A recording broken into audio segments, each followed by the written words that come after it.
O que é orquestração híbrida de processos? Aqui eu quero falar com você sobre esse tema, que é um pouco confuso para algumas pessoas, mas não tem nada de confuso nisso. Aqui eu quero te explicar direitinho o que vem a ser orquestração híbrida de processos e por que ela se diferencia de outros tipos de orquestração. Mas para entender um pouquinho mais sobre orquestração, eu te convido a assistir esse vídeo que eu vou deixar aqui no card, que é um vídeo onde eu falo sobre modernização digital e transformação digital, e lá eu explico um pouco mais sobre as diferenças de automatização de processos e orquestração de processos. E como eu quero falar hoje com você aqui sobre orquestração híbrida, é importantíssimo que você já entenda o que é uma orquestração de processos. Mas vamos lá, Raimundo, o que vem a ser orquestração híbrida, né? E por que esse nome híbrido? Para te mostrar direitinho, eu te convido a ir lá para o meu computador, porque lá eu vou te mostrar as diferenças das orquestrações e o que vem a ser essa tal da orquestração híbrida. Vamos lá? Então vamos lá, para explicar o que é a orquestração híbrida, primeiro eu preciso discutir, na verdade, te mostrar alguns outros tipos de orquestração. Aqui na minha tela você está vendo um processo típico de orquestração de microserviços aqui no Camunda. Então, essa orquestração por microserviços, né? Você pode ver que eu só tenho service tasks aqui nesse meu processo, orquestrando, né, a chamada de serviços, de sistemas ali na minha tecnologia da minha empresa. Então, essa orquestração aqui composta por serviços, por microserviços, por chamadas de API, etc., é o que a gente chama de orquestração de microserviços ou orquestração técnica.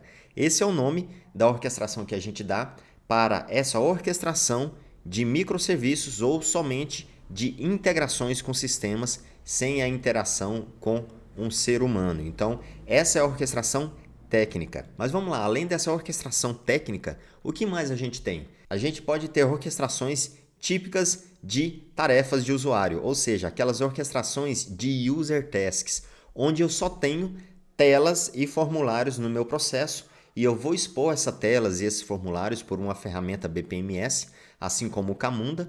Então, essa orquestração vai orquestrar simplesmente telas, formulários para que o meu cliente ou o meu usuário que está utilizando ali aquele processo possa preencher informações ali nas telinhas. Você pode ver aqui que nós temos um processo típico de solicitação de compra, onde eu tenho aqui uma tela para solicitar essa compra, depois eu tenho uma outra tela para aprovar essa compra. O meu processo já faz ali, né, a decisão automática por meio de um gateway exclusivo, se essa compra é aprovada, está aprovada ou não.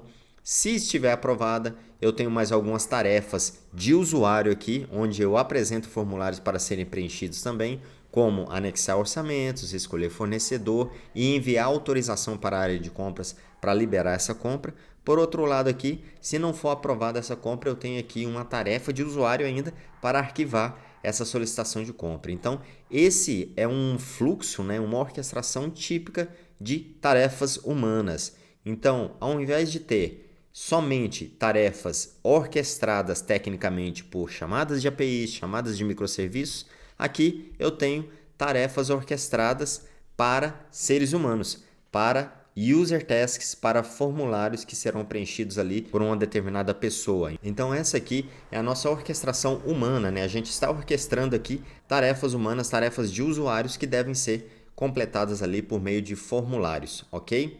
E aí, Raimundo, o que vem a ser então a orquestração híbrida? Você já deve ter imaginado, o que vem a ser a orquestração híbrida é justamente a mistura desses dois mundos, a mistura da orquestração técnica e da orquestração humana. Assim, eu posso ter uma orquestração híbrida, onde eu tenho chamadas de recursos de tecnologia, como aqui eu tenho uma chamada para o ChatGPT, eu posso ter uma chamada para um background check também, um bureau de crédito para classificar esse cliente. Lembrando que esse meu processo aqui que eu estou te mostrando é um processo típico de solicitação de cartão de crédito.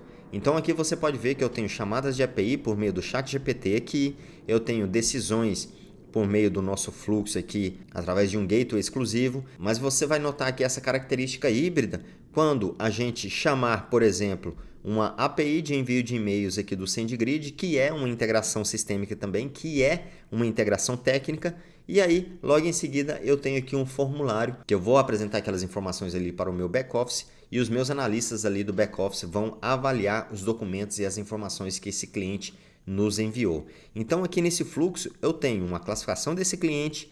Esse cliente pode ser classificado em sem risco, risco moderado e risco alto. Quando eu tenho um cliente sem risco ou risco alto, você pode ver que eu tenho uma orquestração praticamente técnica também, né? Só não por conta dessa telinha aqui, que eu acabei enviando também a orquestração de todos os fluxos para ela, mas se eu quisesse eu poderia enviar isso diretamente para uma aprovação ou uma negação automática desse cliente aqui, de acordo com esse meu fluxo. Mas aqui você vai ver que eu tenho chamadas de APIs, chamadas de integrações para ferramentas de envio de e-mail, eu tenho formulários, aqui ó, 2 formulários, um de avaliar documentos e informações e outro para confirmar a liberação do cartão de crédito desse cliente. Eu tenho aqui mais chamadas de integração com a ferramenta de e-mail, que é o SendGrid aqui nesse caso. Eu tenho aqui também uma chamada para um subprocesso, é um call activity. Então você pode ver que a característica desse fluxo híbrido é essa, é de ter chamadas de APIs, integrações sistêmicas, chamada de sistemas legados, chamada para uma ferramenta externa de um fornecedor, como uma ferramenta de bureau de crédito. Eu posso ter aqui chamadas também para os nossos formulários, né? Eu posso ter formulários sendo criados aqui também nesse meu fluxo e também integrações com outros processos por meio do call activity e a chamada de subprocessos aqui no meu fluxo. Então, essa é uma típica orquestração híbrida de processos e é assim que a gente diferencia, né, os tipos de fluxos, os tipos de processos e projetos que a gente automatiza e, por fim, que a gente orquestra aqui nas nossas soluções com o Camunda Platform. É isso aí, espero que você tenha gostado desse vídeo. É um vídeo curto, é um vídeo direto ao ponto, mas que traz essa visibilidade do que seria orquestração técnica, orquestração humana e orquestração híbrida de processos. Te vejo no próximo vídeo, valeu!